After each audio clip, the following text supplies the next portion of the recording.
टाळ्या झाल्या पाहिजे या फायनल साठी. एकदा जोरदार टाळ्या. पैसा वसूल मॅच. 2 बॉल 12. बॉल हवेत. फिल्डर स्वतः धावतोय. बॉलर खाली. दुसरा प्रयत्न. कॅच. साई सिद्धाने कमाल केली या मॅच मध्ये. 50 धावा डिफेंड करायच्या होत्या.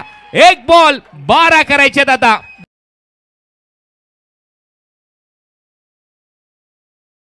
उमेश नाईक लास्ट बॉल टाकण्याच्या तयारीमध्ये.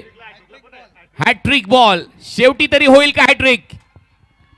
हॅट्रिक बॉल डिफेन्स केला आणि साई सिद्धा या टीमने BPL सीझन 5 ही स्पर्धा जिंकली आहे. अभिनंदन टीम. साई सिद्धा. अभिनंदन कॅप्टन. अभिनंदन संघ मालकांचं देखील. भिवंडी प्रीमियर लीग सीझन 5 चा न्यू चॅम्पियन संघ ठरलेला आहे साई सिद्धा.